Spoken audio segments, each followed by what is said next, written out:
Muy buenos días, bienvenidos esta mañana.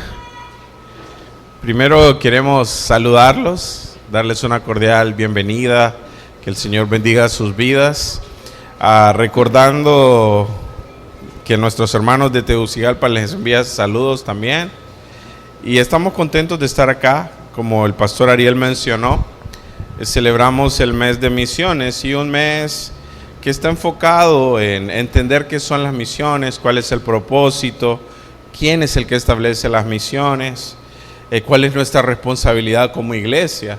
Hoy la idea es que podamos conocer todas estas cosas para poder entender y servir y participar dentro de las misiones.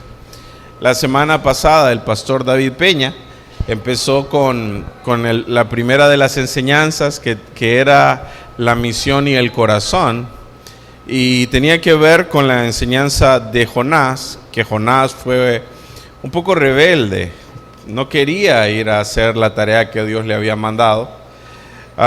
Sin embargo, lo que Dios nos enseña es que debemos tener un corazón misionero, un corazón dispuesto a llevar las buenas nuevas de salvación.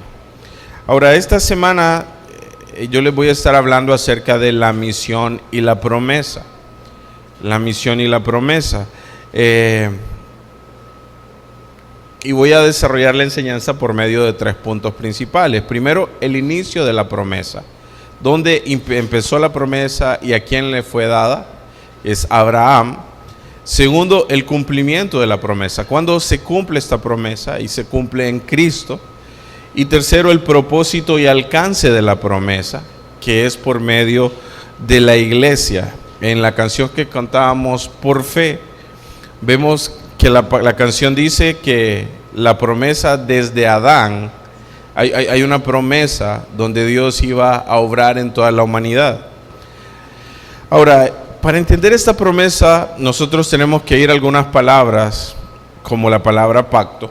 Es una palabra bien importante en la Biblia, y a lo largo de la historia nosotros podemos observar en la Escritura que Dios se relaciona con su pueblo por medio de pactos. Por eso está el antiguo pacto, el nuevo pacto, y esta promesa que Dios hace a Abraham no es una promesa como las nuestras, que muchas veces nosotros prometemos algo a nuestros hijos, a nuestra esposa, a algún amigo, algo que vamos a hacer, pero no lo hacemos. Muchas veces nosotros prometemos, pero no cumplimos. Pero Dios es muy diferente a nosotros. Dios, todo lo que Él promete, Dios sí lo cumple. Pero además de prometerlo, que ya era suficiente con que Dios se comprometiera a hacerlo, que Dios empeñara su palabra, Dios también lo sella con un pacto. Un pacto. ¿Y qué eran los pactos? Pues un pacto era un acuerdo legal entre dos partes, era algo inalterable. Y en el caso de Dios, los pactos son divinamente impuestos con Dios. El pacto consistía en que se partía un ave, un animal, en 2 partes. Se ponía una parte, una mitad en un lado y la otra mitad en el otro. Y ambos partes pasaban entre esas partes de los animales, como dando un testimonio de que iban a cumplir este pacto. Pero en el caso de los pactos de Dios, es un pacto incondicional. ¿Qué significa? Que aunque el pacto involucra a 2 partes, solo Dios pasa entre esos 2 animales, confirmando que Dios, por su propio nombre, va a cumplir sus promesas. Entonces, cuando hablamos de los pactos, también los pactos involucran, en cierto sentido, lo que Dios va a hacer, pero también la parte que nosotros debemos hacer. Esto significa que las promesas de Dios también tienen condiciones que los hombres deben cumplir. Ahora, esta palabra pacto se usa por primera vez en Génesis capítulo 6, versículo 18, donde encontramos el pacto con Noé. Y este es un pacto excepcional porque Dios no pone condiciones, es un pacto de gracia del cual se desligan los otros pactos. Ahora, cuando venimos a Génesis 12, que ese es el pasaje que vamos a usar como base esta mañana, lo que vemos es que Dios está ratificando el pacto. Dios está mostrando este pacto con Abraham. Ya lo voy a explicar, pero vamos a orar y vamos a dejar que Dios nos guíe esta mañana. Amado Padre Celestial, queremos agradecerte por tu perfecto plan de salvación. Gracias porque en ese plan tenías incluidos a mis hermanos que están hoy presentes y siempre estuvieron en tu mente y en tu corazón. Y así hay muchos otros que todavía no están formando parte de la iglesia, pero que tú tienes considerado, Señor. Oramos porque esta mañana nos ayudes a entender que hay un solo plan, un solo pacto, por medio del cual tú has decidido redimir a las naciones y que tú has escogido el Evangelio, tu glorioso Evangelio, para salvar a las familias y bendecirlas. Permítenos, Señor, confiar en tus promesas. Permítenos, Señor, entender tu palabra y tu plan, y que a través de este tiempo, Señor, podamos comprender de una forma mayor tu gracia, tu amor y tu misericordia para con nosotros. Pero también ayúdanos a entender la responsabilidad que cada uno de nosotros tenemos con este plan y que podamos ser parte, Señor, que podamos estar activos en el cumplimiento de este plan. Dirige mis palabras, mis pensamientos, pero sobre todas las cosas, Señor, que sea tu Espíritu hablando al corazón de mis hermanos, edificando sus vidas y llevándolos, Señor, a la obediencia. En el nombre de nuestro Señor Jesús. Amén. Vamos a ir al libro de Génesis, capítulo 12, y vamos a leer los primeros 3 versículos. Y Dios está hablando con Abraham. Capítulo 12, versículo 1. Pero Jehová había dicho a Abraham: vete de tu tierra y de tu parentela y de la casa de tu padre a la tierra que te mostraré. Y haré de ti una nación grande, y te bendeciré y engrandeceré tu nombre, y serás de bendición. Bendeciré a los que te bendijeren, y a los que te maldijeren maldeciré, y serán benditas en ti todas las bendiciones de la tierra. Entonces, el primer punto que vamos a estar tocando es el inicio de la promesa.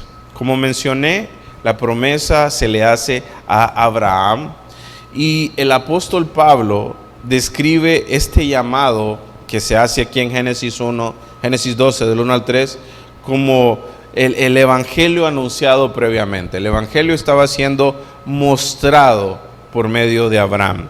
¿Por qué decimos esto? Porque en el libro de los Gálatas, capítulo 3, versículo 8, Pablo dice: y la Escritura, previendo que Dios había de justificar por la fe a los gentiles, dio de antemano las buenas nuevas a Abraham. Dio de antemano el evangelio a Abraham, diciendo: en ti serán benditas todas las naciones de la tierra.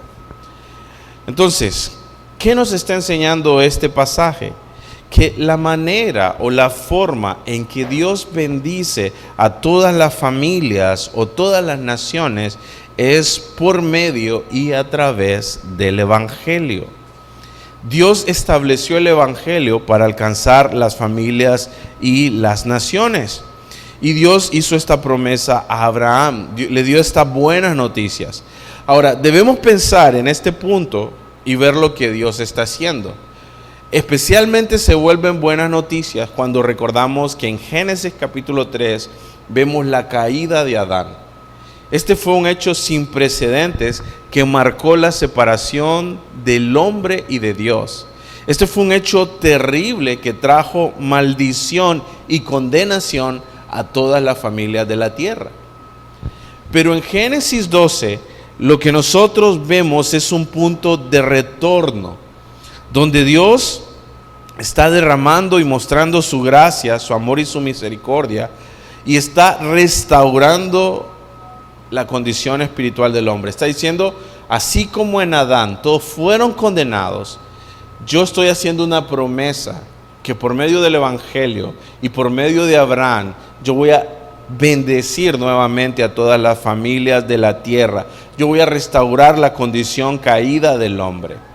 Ahora, qué es lo que está diciendo? Que nos va a volver a como originalmente Dios pretendía que fuera la humanidad. Dios dijo en Génesis 1, 28 y 29, Por tanto, vayan, fructifíquense, multiplíquense, llenen la tierra, júzguenla y señoreen sobre toda la creación. Pero cuando Dios da esta instrucción, el hombre no ha caído en pecado. ¿Y qué significaba? Que Dios, en presencia de Dios, en comunión con Dios, iba a administrar toda la creación. Pero esto se vio contaminado con el pecado. Así que el llamado de Dios a Abraham, hermanos, es la respuesta para revertir la maldición del pecado y la muerte. A través de Abraham, la bendición de Dios iba a ser restaurada, no solo para Abraham y su familia, sino para todas las naciones, para todo el mundo. Ahora, así que entonces esta palabra bendición se vuelve algo muy importante y viene a ser el centro de este pasaje. Lo menciona 5 veces en estos 3 versículos. Así que, ¿qué está haciendo? Está resaltando el propósito del llamado de Dios que le hizo a Abraham. ¿Cuál era el propósito? Bendecir todas las familias. Bendecir todas las familias. Ahora, cuando vemos estos versículos, vemos el evangelio en estos versículos. Y quiero que pongamos atención. Primero vemos aquí el llamado de Dios. Dios llama a Abraham. Vemos un costo que tiene que pagar Abraham si decide obedecer a Dios. Vemos una misión que Dios le está encomendando a él. Pero también vemos las recompensas, bendiciones y alcance de la obediencia. El llamado de Dios a Abraham, hermanos, implica la elección soberana de Dios. ¿Qué quiero decir con esto? Bueno, cuando nosotros entendemos que Dios nos elige, nos escoge soberanamente, es porque Él quiso. Y nosotros no tenemos participación alguna, nosotros solo podemos resaltar su gracia, su amor y su misericordia. Hay una tendencia a pensar, no es que yo busqué a Dios, es que yo vine a la iglesia, es que yo lo recibí, pero el evangelio me enseña que no es así. ¿Quién era Abraham? Pensemos en quién era Abraham. Abraham era un pagano que habitó en un lugar que se llamaba Ur de los Caldeos. Actualmente es lo que nosotros conocemos como Irak. Los habitantes de Irak en ese momento, los habitantes de Ur, eran idólatras, impíos, no conocían al Dios verdadero. O sea, había 0 posibilidad de que Abraham se convirtiera a Dios. Pero es Dios quien viene a Abraham, es Dios quien lo llama y es Dios quien lo trae. Y esa es la misma idea para nosotros. Nosotros estamos en el mundo, muertos en delitos y pecados. Nosotros no podemos buscar a Dios, pero es Dios quien se acerca a nosotros, nos llama y nos trae a Él. Ahora, Dios lo elige, Dios lo busca, Dios lo llama, no porque era bueno, no porque tenía mérito alguno, sino por su elección soberana. Pero Él sí le dice, sígueme. Y saben, la primera vez que Dios llama a Abraham, tenía 75 años cuando es llamado por Dios. Y esto nos muestra algo, que la edad no es una excusa para no servir a Dios. Cuando vemos a Abraham, empieza a servir a los 75. Cuando vemos Moisés, empieza a hacer el ministerio a los 80 años y sirve hasta los 120 años. Entonces no tenemos excusa de poner que la edad es un impedimento, ya estoy muy grande o estoy muy pequeño. No se trata de eso. Se trata de que creamos que Dios puede usarnos. Pero hay algunos aspectos importantes que están relacionados con el evangelio acá. Primero, Abraham tiene que creer en Dios y tiene que creer en su palabra. Y eso sigue siendo un pilar hoy. Para entender este llamado, yo debo creer el testimonio de Dios. Yo debo creer lo que Dios me dice aquí. Abraham no tenía obras, pero la Escritura dice que él creyó y le fue contado por justicia. Pero vemos que hay algo que Dios le pide. Le dice, debes renunciar a tu vida y seguir el camino que Dios te va a trazar. Había un costo. Él le dice, vete de tu tierra, deja tu parentela, deja la casa de tu padre y ve a la tierra que yo te mostraré. En otras palabras, él debía renunciar a su vida anterior, debía renunciar a aquello que para él era lo más valioso. Debía salir de la casa de su padre, debía escoger si iba a decidir seguir a Dios o si iba a seguir amando sus bienes, su familia y confiando en todo lo que el mundo le prometía. ¿Saben? Eso mismo Jesús lo puso a sus discípulos en Lucas capítulo 9, versículo 23 al 25. Acompáñenme a Lucas 9.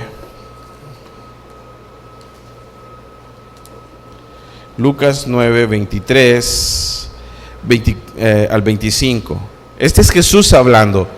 Y Jesús decía a todos: si alguno quiere venir en pos de mí, ¿qué tiene que hacer? Niéguese a sí mismo, tome su cruz cada día y sígame. Porque todo el que quiera salvar su vida la perderá, y todo el que pierda su vida por causa de mí, éste la salvará. Pues, ¿qué aprovecha el hombre si gana todo el mundo y se destruye o se pierde su alma? Hermanos, seguir a Jesús implica un costo. Ese costo es perder tu vida, dejar tu vida para vivir para Dios. La palabra dice: no se puede amar a dos señores, o amarás a uno y menospreciarás al otro. Ok, perder tu vida no es opcional. Dice, todo deben perder su vida. Perder su vida no es solo para los pastores que hemos decidido servir al Señor, no solo es para los misioneros, dice que es para todo el que quiere caminar con Jesús. Ahora, necesitamos entender qué quiere decir con esto Jesús. La idea es que Dios quiere que mis prioridades, las cosas que yo más valoro, cambien. Que lo que yo más amo no esté en esta tierra, sino que lo que yo más ame sea Cristo. Por ende, mi vida ahora sirve y es para glorificar a Dios. Que yo no ame más las riquezas o los bienes materiales que Dios. Que yo no ame más a mi familia que Dios. ¿Cómo así? ¿Pero no debo amar a mi familia? Claro que sí. Pero que la prioridad no sea mis hijos, que la prioridad no sea mi esposa, que la prioridad no sea aquello que me puede amarrar por dejar de servir al Señor, sino que yo ame primeramente a Dios y yo ponga en primer lugar a Dios por sobre todas las cosas, y esto me lleve a querer obedecer a Dios. Eso implica morir a mis deseos, a mis anhelos, a mis gustos, a lo que yo quiero hacer por hacer lo que Dios quiere hacer. Y eso Dios nos llama a todos. Yo quiero decirte que si para ti sigue siendo lo más importante las cosas de este mundo, los bienes, tus deseos, tus pasiones, tu familia, la Biblia dice: no podemos seguir a Cristo. Yo tengo que cambiar mi prioridad y mi amor por Dios tiene que ser lo primero. Ahora, quiero que pensemos en las bendiciones que Dios promete ahí en Génesis 12. Dice: te daré una nueva tierra, haré de ti una nación grande, te bendeciré y engrandeceré tu nombre y serán bendición. Bendeciré a los que te bendijeren y a los que te maldijeren bendeciré. Será bendita en ti toda la familia de la tierra. Y yo quiero que piense lo que Dios está diciéndole a Abraham. Ok, deja esto que es terrenal por algo más grande. Deja tu tierra y te daré una tierra mejor.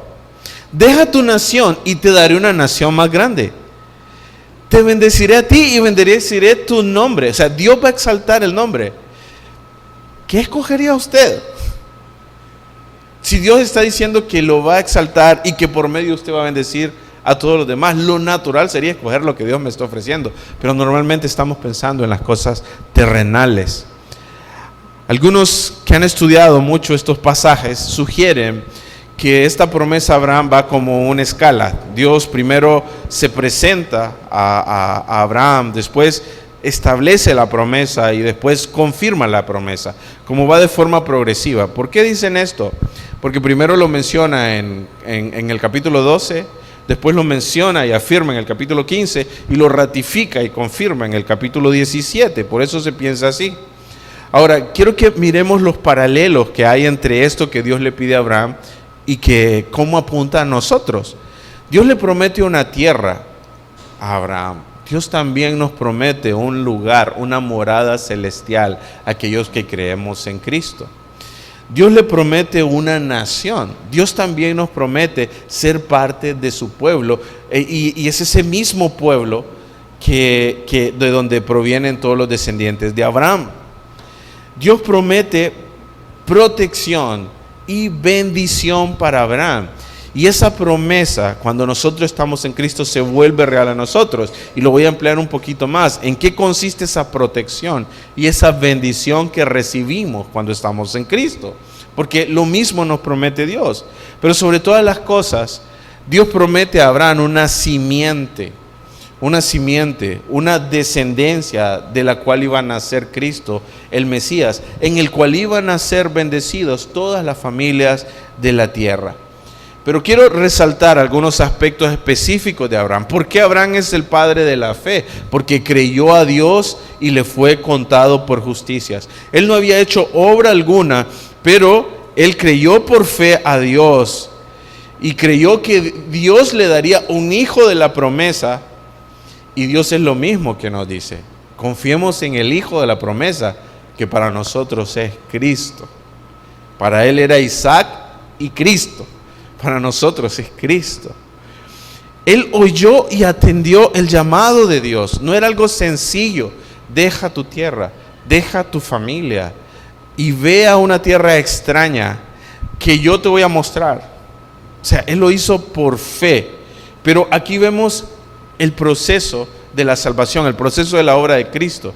Él oye, él cree, él obedece y sigue a Dios. Y eso es lo que implica la fe. Si yo digo que tengo fe, estas características deben haber en mi vida. ¿Por qué? Porque la fe implica creer y obedecer. Entonces, si yo digo que tengo fe, pero yo no oigo, yo no obedezco, yo no estoy buscando lo que Dios quiere para mi vida, yo necesito examinar mi fe. Porque la fe me llega a obedecer y me lleva a una vida de santidad. ¿Y qué vemos en Abraham? Pues Dios lo bendijo. Dios cumplió el propósito en su vida. Él fue un instrumento en las manos de Dios, donde Dios lo exaltó. Lo bendijo con provisiones, pero sobre todo lo bendijo espiritualmente, y él glorificó el nombre de Dios. Y es que cuando nosotros nos ponemos en las manos de Dios, Dios va a bendecir nuestra vida y Dios va a ser glorificado en nuestras vidas. Pero Dios también nos exalta como lo hizo en él. Ahora, aquí se inició la promesa. Ahora vamos al segundo punto, el cumplimiento de la promesa. Esa promesa se cumple en Jesucristo. Vamos a Génesis 17 ahora. Ahí cerquita de donde estábamos. Génesis 17, vamos a leer del 1 al 7. Aquí es la confirmación. Era Abraham de edad de 99 años cuando le apareció Jehová y le dijo: yo soy el Dios todopoderoso, anda delante de mí y sé perfecto. Y pondré mi pacto entre mí y ti, y te multiplicaré en gran manera. Entonces Abraham se postró sobre su rostro, y Dios habló con él diciendo: he aquí mi pacto es contigo, y serás padre de muchedumbre de gentes. Y no se llamará más tu nombre Abraham, sino que será tu nombre Abraham, porque te he puesto por padre de muchedumbre de gentes, y te multiplicaré en gran manera, y haré naciones de ti, y reyes saldrán de ti.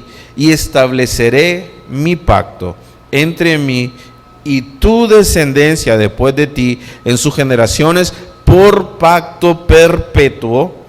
Escuchen esto: para ser tu Dios y el de tu descendencia después de ti. Un pacto perpetuo. ¿Qué está haciendo Dios aquí en Génesis 17? Está confirmando el pacto que ya había hecho atrás con Abraham. En este momento, Abraham tiene 99 años. Desde que Dios le había prometido un hijo, una descendencia, han pasado alrededor de 24 años. Es posible que Abraham esté pensando: ya Dios ya no cumplió. Pero para que no quede duda, para que podamos ver el poder de Dios, Dios vuelve a confirmar el pacto. Dios le dice, el pacto, aquello que te prometí atrás, sigue vigente y se va a cumplir. Pero en este pasaje que vemos que ahora Dios lo llama Padre de muchedumbres. Y Dios dice que este pacto va a ser para él y para su descendencia. ¿Y en qué consistía el pacto? Es Dios comprometiéndose para ser el Dios de Abraham y ser el Dios de su pueblo. Yo quiero que piensen esto. O sea, Dios sabe que nosotros no podemos comprometernos con Él. Dios sabe. Pero Él se compromete con nosotros a ser fiel a nosotros. Y lo hace con Abraham. Y eso se transmite a todos los descendientes de Abraham. Y qué bonito es poder ver la mano de Dios. Que Dios diga, bueno, yo voy a guardarte. Por tu fe, yo voy a ser tu Dios. Yo voy a caminar contigo todos los días de tu vida. Yo te voy a guardar y yo te voy a bendecir. Eso es lo mismo que Dios nos dice a nosotros. Por tu fe, por gracia, Dios promete que va a caminar con nosotros, que va a ser nuestro Dios, nos va a cuidar, nos va a guiar. Y Dios es inmutable, ese Dios de Abraham es el mismo hoy. Es el que ha prometido guardarnos, cuidarnos y ser de bendición a nosotros.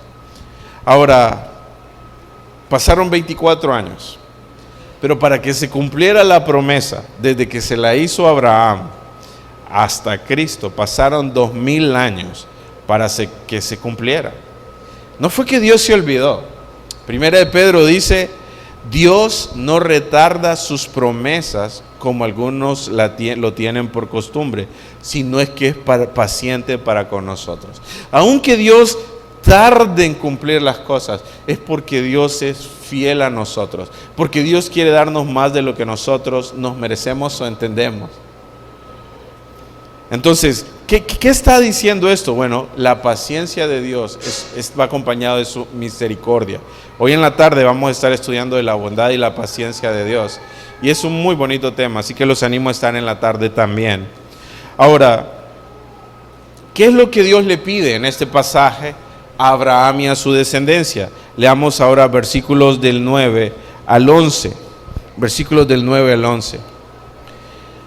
Dijo de nuevo Dios a Abraham: en cuanto a ti, guardarás mi pacto, tú y tu descendencia después de ti, por sus generaciones. Este es mi pacto, que guardaréis entre mí y vosotros, y tu descendencia después de ti. Será circuncidado todo varón de entre vosotros. Circuncidaréis pues la carne de vuestro prepucio, y será por señal del pacto entre mí y vosotros. Entonces, ¿qué le está diciendo? Bueno, esto es lo que ustedes tienen que hacer. Esto es lo que les va a competir a ustedes. Tienen que circuncidarse. La circuncisión era la señal del pacto. Lo que la circuncisión mostraba es que ellos eran el pueblo escogido de Dios. Esto los distinguía como el pueblo de Dios. La circuncisión representaba hacer morir lo carnal, llevaba un sentido de santidad y pureza, mostraba que este era el pueblo, un pueblo consagrado a Dios, un pueblo que le pertenecía a Dios. Y para ser parte de esto, todo aquel debía circuncidarse, que esto era para la nación en aquel momento. ¿Cuál es la señal del pacto hoy? ¿Qué es lo que yo tengo que hacer para formar parte del pueblo de Dios? ¿Tengo que circuncidarme como lo hacía en el antiguo pacto? No. ¿Es por venir a la iglesia? ¿Es porque venga a la iglesia? No. ¿Es porque hayas nacido en una familia cristiana y hayas estado expuesto al evangelio? Tampoco. ¿Es porque hacemos buenas obras y somos moralmente correctos? Tampoco. La palabra nos dice que es por la fe en Jesucristo como nuestro Señor y Salvador. La manera en que nosotros somos sellados en el corazón es cuando por fe creemos en el Evangelio y somos perdonados. Y la bendición de Abraham viene a nuestras vidas. Es por fe que somos salvos. Quiero que me acompañen a Colosenses 2:11. Colosenses capítulo 2. Versículo 11. Colosenses 2:11. Dice: En Él, está hablando de Cristo, en Él también fuisteis circuncidados, con circuncisión no hecha a mano, hecha de vosotros, al echar de vosotros el cuerpo pecaminoso carnal en la circuncisión de Cristo. La manera en que somos salvos no es por una obra humana, sino es por una obra de Cristo, de Dios en nuestro corazón. Todavía es la circuncisión, pero no es una circuncisión física, sino es una circuncisión que hace Cristo en nuestro corazón. Dice, en Él también ustedes fuisteis circuncidados. O sea, no solo se refiere al pueblo judío, no solo este pueblo era especial, sino que ahora todos los gentiles podemos ser circuncidados. El plan de Dios siempre fue salvar a todos. No hay dos pueblos, no hay un pueblo judío y la iglesia. Somos una sola nación. Pero ¿por quién está formada esta nación? Por aquellos que han sido circuncidados en el corazón, por aquellos que se convierten en una nueva criatura por la obra de Cristo, por aquellos que Dios ha regenerado. ¿Qué significa esto de regeneración? Que Dios quita el corazón de piedra y Dios pone un corazón de carne donde podemos oír y creer y confiar en el Evangelio. Miren lo que dice Gálatas 3:16 ahora. Dice, ahora bien, a Abraham fueron hechas las promesas y a su simiente. No dice y a las simientes como si hablase de muchos, sino como de uno, a tu simiente, la cual es Cristo. La única manera de ser circuncidados es por nuestra fe en Jesucristo como Señor y Salvador. Y la palabra me dice que la fe no es algo que viene de mí, es algo que me da Dios. El arrepentimiento tampoco viene de mí, también me lo concede Dios. Y es la obra de Dios en nuestros corazones, obrando y produciendo un verdadero arrepentimiento. Entonces este pasaje me enseña que en Cristo somos circuncidados, que en Cristo somos hijos de Abraham. Pablo dice, sabed por tanto que los que son de fe, estos son hijos de Abraham. Ahora nosotros entramos en esa promesa por medio de la fe en Jesucristo. También la palabra dice que en Cristo somos el Israel espiritual. Ya Dios no solo tenía un trato con Israel, ahora el Israel verdadero somos los creyentes. Romanos 8, 28 y 29 dice, pues no es, escuchen esto, pues no es judío el que lo es exteriormente, ni en la circuncisión la que se hace exteriormente en la carne. O sea, no está diciendo, no es judío el que lo es por linaje, ni el que se ha circuncidado, versículo 29, sino que es judío el que lo es en lo interior, y la circuncisión es la del corazón, en espíritu, no en letra. ¿Qué está diciendo? Que la verdadera circuncisión, la que es válida, es aquella que Dios ha hecho en su corazón en el momento que hemos creído y por fe confesado a Jesús. Los judíos no solo debían circuncidarse en la carne, sino que también debían poner su fe y su confianza en el Hijo de la promesa, en el Mesías. Pero justamente ahí estuvo el problema. Ellos confiaron en sus obras, ellos confiaron en su linaje y no confiaron en Jesús. No pusieron su fe en Jesús. Lo que nos salva y lo que nos hace hijos y familia de Dios es Cristo. También la palabra dice en Efesios, vamos a Efesios capítulo 2, versículo 13, que somos un solo pueblo, un solo hombre, una sola familia. Eso dice Efesios 2 del 13 al 19. Dice la palabra de Dios. Pero ahora en Cristo Jesús, vosotros que en otro tiempo estabais lejos, habéis sido hechos cercanos por la sangre de Cristo. Está hablando de los gentiles. Antes estaban fuera de toda promesa, pero ahora en Cristo están cercanos. Porque Cristo es nuestra paz, que de ambos pueblos, ¿cuáles pueblos? Pueblo judío y pueblo gentil, hizo uno solo. Así que ya no hay más dos pueblos. Saben que Israel está en contienda, pero ahora hay una sola nación y es la nación espiritual de Dios, aquellos que pertenecemos a Cristo. Para que Israel sea salvo, tiene que venir a Cristo y creer en Cristo. Eso es lo que está diciendo este pasaje.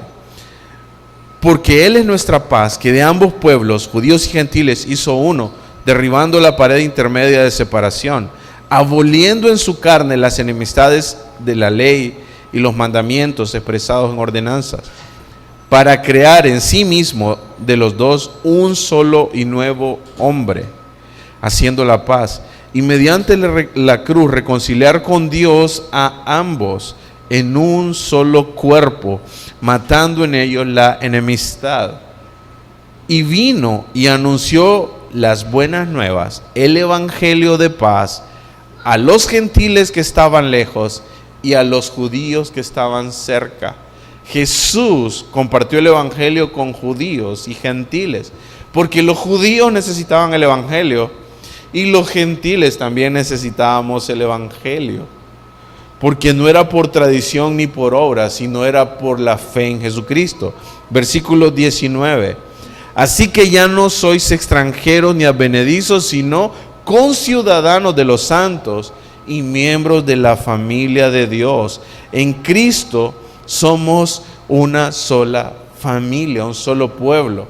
El plan fue siempre uno, desde la caída de Adán hasta acá.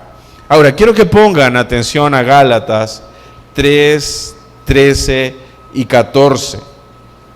Gálatas 3, 13 y 14. Cómo en Cristo la promesa se aplica a nosotros. Gálatas 3, 13 y 14. Cristo nos redimió de la maldición de la ley al hacerse maldición por nosotros. Porque escrito está: maldito todo el que es colgado en un madero. Aquí viene el propósito. Para que la bendición de Abraham llegara por Cristo Jesús a los gentiles, a fin de que recibamos la promesa del Espíritu por medio de la fe. ¿Qué está diciendo? En Cristo se cumplió. Por medio de Cristo recibimos la bendición de Abraham. ¿Cuál es la bendición de Abraham? Que por Él, por Cristo, somos perdonados y reconciliados por Dios. Y por Cristo, Dios ahora es nuestro Dios, el que va a estar con nosotros, va a cuidarnos y va a guiarnos. Y lo asegura por medio del Espíritu Santo que mora en nosotros, que ahora nos da la capacidad de vivir para Dios, de obedecer a Dios, de glorificar a Dios, porque el Espíritu de Dios mora en nosotros. Ahora, esto nos lleva al tercer punto: el propósito y el alcance de la promesa. ¿Para qué Dios me bendice? Para que yo bendiga a otros. El pasaje decía: en ti, en Abraham, serán benditas todas las familias de la tierra. ¿Qué está diciendo? La bendición que yo te doy a ti va a alcanzar a todas las familias de todas las generaciones por medio de Cristo. Y aunque en Cristo se cumplió, es la iglesia, somos nosotros a los cuales Dios llama a proclamar esta bendición. Es la iglesia a la que somos los voceros para llevar el evangelio. Somos los encargados de testificar estas buenas noticias. ¿A quién le gusta llevar buenas noticias? Yo creo que a todos. ¿Cuál es la buena noticia? Que Dios quiere bendecir todas las familias, todas las familias. Cuando nosotros vemos el ministerio de Jesús, Jesús llama a hombres comunes y corrientes.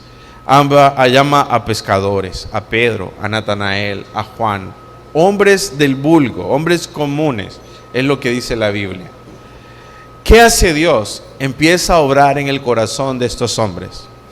¿Y qué vemos lo natural cuando una persona llega a Cristo? ¡Hey! Encontramos al Mesías. Ven a conocerlo. Y este otro, encontramos al Mesías. Ven a conocerlo. Empieza a haber un efecto, como cuando tiramos una piedra al agua y hay una onda expansiva. Eso debe ser lo natural en el Evangelio. Recibimos una bendición y queremos compartir de esa bendición. Y esa bendición es la iglesia llamada a hacerla. Jesús dijo en Mateo 5, 15, 16 a sus discípulos: no se enciende una luz y se pone debajo de un almud, sino sobre el candelero, y alumbra a todos los que están en casa. Así alumbre vuestra luz delante de los hombres, para que vean vuestras buenas obras y glorifiquen a vuestro Padre que está en los cielos. Hermanos, el Evangelio es esa luz que Dios nos ha dado. No nos la dio para que la tengamos debajo de la mesa, para que la escondamos. Dios nos dio el Evangelio para que por medio de él alumbremos a todas las personas. Dios nos llama a alumbrar. Ahora, inicialmente esta tarea Dios la dio a la casa de Israel. En Mateo 16 Dios le dije: vayan primero a las ovejas perdidas de la casa de Israel. Pero después, cuando Jesús resucita, la gran comisión es que ahora vayan a todas las naciones. En Juan 20, 21 le dice el Señor Jesús, ya resucitado: pasa a ustedes, como me ha enviado el Padre, así también yo los envío a ustedes. Esto es lo mismo que dice Mateo 28, 19. Por tanto, vayan y hagan discípulos a todas las naciones, bautizándolos en el nombre del Padre, del Hijo y del Espíritu Santo. Esta comisión que le fue dada a los apóstoles es la misma comisión que Dios nos da. La misma instrucción que Dios le dio a Abraham: Abraham, sal y ve.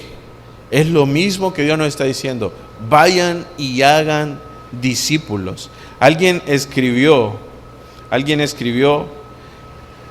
que así como en Cristo heredamos la bendición de Abraham, en Cristo heredamos la misión de Abraham. Así como en Cristo heredamos su bendición, también en Cristo heredamos su misión. ¿Y cuál era su misión? Era levantarse e ir y ser de bendición a todas las familias de la tierra. La misión es, esto lo logramos cuando nosotros predicamos el Evangelio y cuando estamos haciendo discípulos. Pablo dijo: porque así nos ha mandado el Señor, diciendo: te he puesto por luz de los gentiles, te he puesto por luz de los gentiles, a fin de que seas para salvación hasta lo último de la tierra. Entonces, ¿cuál es nuestra responsabilidad? Es ser de bendición a otros. Dios te ha bendecido con el Evangelio para que tú seas de bendición a otras familias. ¿Qué te detiene? El temor, la falta de preparación, el desánimo. Necesitamos caminar. Dios dice que debemos estar siempre preparados para presentar defensa. Dios dice que somos embajadores en nombre de Cristo. Así que nuestra tarea es predicar el Evangelio y ser de bendición para muchos. Los que tenemos conciencia espiritual somos los creyentes. Y si tú eres un verdadero creyente, debes estar consciente de que todo el que no lo es está condenado. Va a ir al infierno. Y yo quiero que pienses en tu familia que no conoce a Cristo. Yo quiero que pienses en tus amigos, tus hermanos que no conocen a Cristo. Van a ser condenados. Pues lo que Dios quiere es que llevemos esta bendición a sus vidas. ¿Por qué? Porque el Evangelio es poder de Dios para salvación. Por eso Pablo dice: no me avergüenzo del Evangelio, porque es poder de Dios para salvación. Porque el Evangelio es lo único que puede reconciliar al pecador con un Dios justo y santo y perfecto. El Evangelio y Cristo es lo único que puede traer esa comunión a sus vidas. Por eso Pablo dice a Timoteo: predica a tiempo y fuera de tiempo. Predica en todo momento. No pierdas el tiempo en cosas que no son importantes. Predica el Evangelio. Para terminar, quiero mostrarle 4 propósitos por los cuales Cristo vino. Y son propósitos que son transmitidos a nosotros. Primera de Timoteo 1:15 dice: palabra fiel y digna de ser aceptada por todos. Cristo Jesús vino al mundo para salvar a los pecadores, entre los cuales yo soy el primero. Ese es el primer motivo. Ese debe ser tu propósito. Él vino para salvar a los pecadores, de los cuales yo soy el primero, porque yo entiendo lo que ha hecho Dios. Yo quiero que Dios siga salvando a otros pecadores. Segundo propósito, Romanos 8:1 dice: por tanto ahora no hay condenación para los que están en Cristo Jesús. ¿Para quién no hay condenación? Para los que están en Cristo. Y los que están sin Cristo están condenados. Por eso vino Cristo, para librarlos de la condenación eterna. Primero, librarlos del pecado. Segundo, para librarlos y librarnos de la condenación eterna. Tercero, Cristo vino para mostrar su gran amor. Primera de Juan 4:10 dice: en esto consiste el amor de Dios, no en que nosotros hayamos amado a Dios, sino que Él nos amó a nosotros y envió a su Hijo como propiciación por nuestros pecados. Por medio del Evangelio nosotros mostramos el amor de Dios a los demás. Ese debe ser nuestro propósito. Por último, la palabra de Dios dice en Marcos 10:45: porque ni aun el Hijo del Hombre vino para ser servido, sino para servir y para dar su vida en rescate por muchos. Ese es el propósito de que Dios nos bendiga, para que nosotros sirvamos y llevemos esta bendición a otros y demos nuestra vida en sacrificio, en obediencia por otros. Unas conclusiones, 4 conclusiones. Hermanos, Dios es un Dios de bendiciones. Dios es un Dios de bendiciones.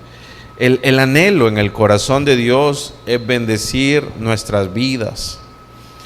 Dios nos bendice con el Evangelio, nos bendice con su palabra, nos bendice con sus promesas, con nuestra familia, nuestra provisión, nuestra salud, nuestro bienestar. Pero la mayor bendición que podemos tener es a Jesucristo en nuestro corazón. Si tú tienes a Cristo, necesitas entender que tienes la mayor bendición, porque Él te reconcilió con Dios. Pero si no lo tienes, lo que Dios desea es que creas en Él, lo confieses y hoy lo tengas en tu corazón. Eso es lo que Dios desea. Y por eso lo compartimos. Segundo, hermanos, no podemos gozar de las bendiciones si no salimos de nuestra comodidad y si no dejamos atrás nuestra vieja vida. El creer implica obedecer y dejar todo atrás por Cristo. A veces pensamos, Dios nos va a quitar todo. No, Dios te va a bendecir más cuando decides dejar todo por Él. Dios va a bendecir tu vida. Estemos dispuestos a dejar todo por amor al Señor. Tercero, el corazón de Dios está volcado o dado a bendecir la humanidad por medio de las misiones. Él está llevando en este momento el Evangelio por medio de sus siervos para reconciliar y rescatar al perdido. Debemos nosotros tener un corazón misionero como el de Dios. Debemos pensar en las misiones. Debemos servir en las misiones. Debemos hacer las misiones. Debemos invertir en las misiones. Debemos orar por las misiones. Las misiones deben estar en nuestro corazón porque Dios tiene un corazón misionero. Dios está dando todo por las misiones. Así que nosotros debemos estar en el mismo sentir. Por último, Dios escogió a Abraham para bendecirte a ti. Dice, en él serán benditas todas las familias de la tierra. Dios ya te alcanzó. Dios te ha escogido a ti para que tú bendigas a otros. ¿Cómo? Compartir de Jesús y las buenas nuevas de salvación es la mejor bendición que nosotros podemos llevar a las familias. Por eso debemos compartir el Evangelio. Vamos a orar.